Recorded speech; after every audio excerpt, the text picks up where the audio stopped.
성도 여러분, 오늘 8월 8일 토요일입니다. 오늘도 하나님의 은총이 충만하시길 바라고 내일 거룩한 주일을 위한 준비를 잘 하시게 되기를 기원합니다. 오늘은 시편 21편 2절 말씀을 읽어드립니다. 그의 마음의 소원을 들어주셨으며 그의 입술의 요구를 거절하지 아니하셨나이다. 아멘. 시편 21편은 다윗의 시입니다. 다윗의 신분은 이스라엘의 왕입니다.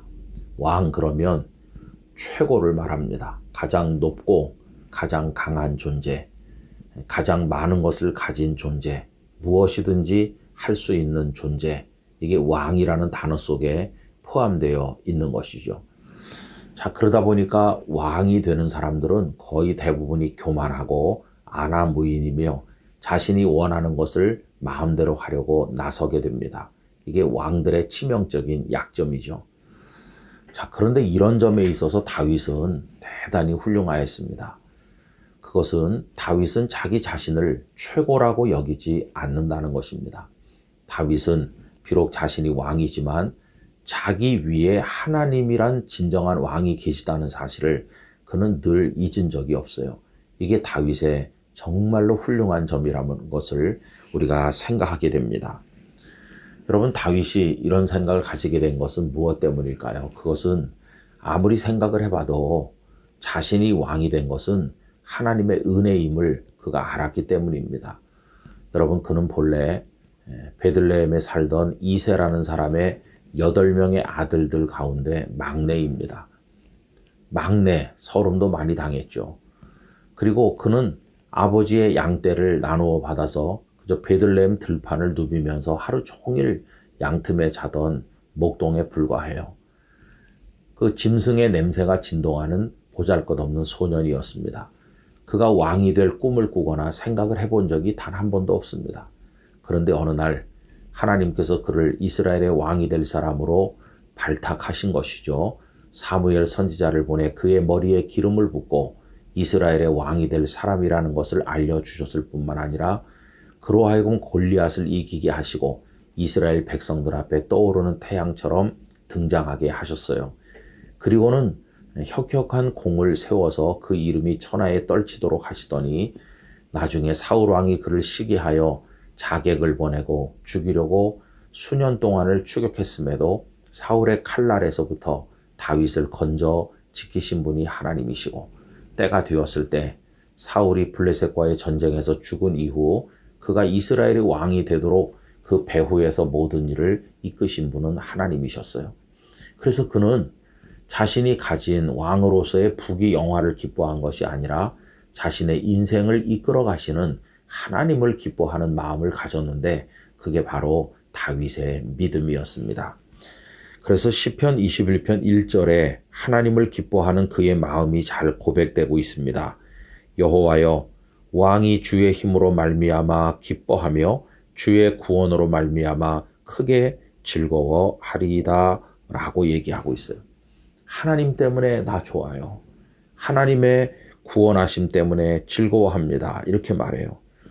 그가 이렇게 하나님을 기뻐하는 것은 구체적으로 말하면 하나님 앞에 입술을 열어서 기도를 하면 하나님께서 들으시고 그의 기도에 응답해 주셨기 때문입니다. 그에 대한 감사가 바로 오늘 읽은 21편 2절 아닙니까?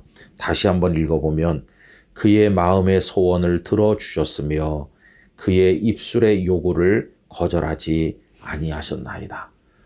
온 천하 만물 하늘의 왕이신 하나님께서 비천한 인생들이 입술을 열어 기도할 때 들어주시고 또 이루어 주시고 응답을 해주실 때 얼마나 감사한 것입니까?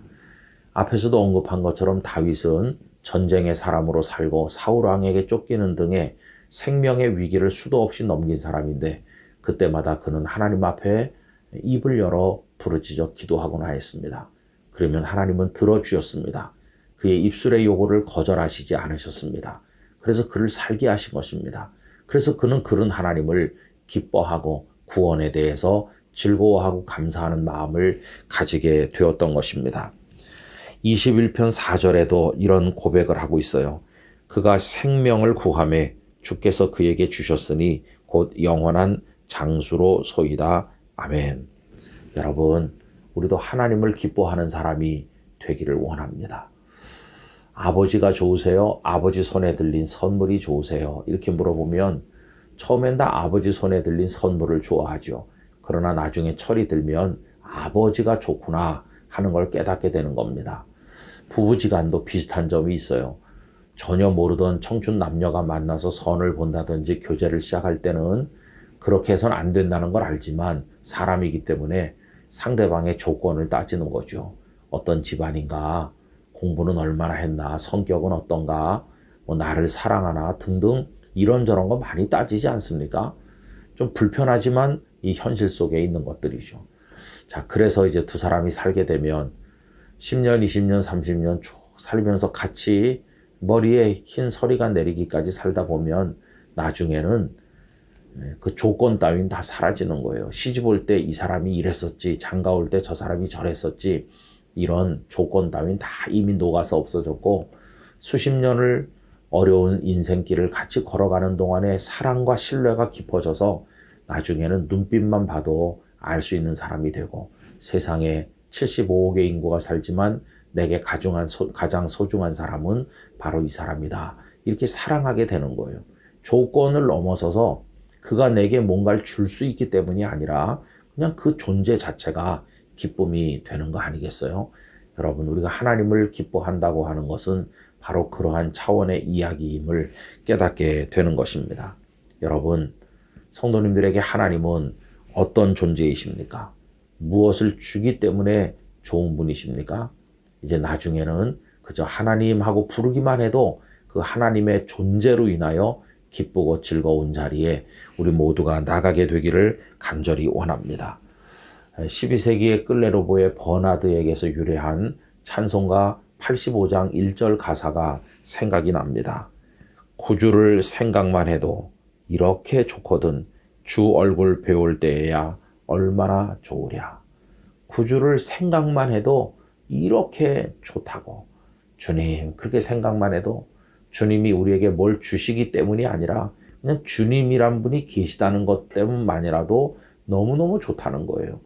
여러분, 이런 자리에 우리 모두가 들어가고 그 주님 앞에 낮추고 겸손하고 주님 앞에 기도하고 주님의 은총 가운데 살아가는 거룩하고도 성숙한 믿음의 삶이 있게 되기를 원합니다.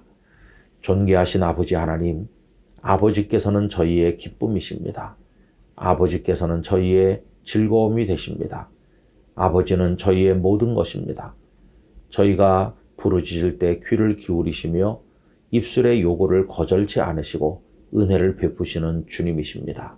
평생 주님 바라보고 주님 기뻐하며 귀하고 아름다운 인생길을 걸어가게 하여 주시옵소서. 예수님의 이름으로 기도 올리옵나이다. 아멘.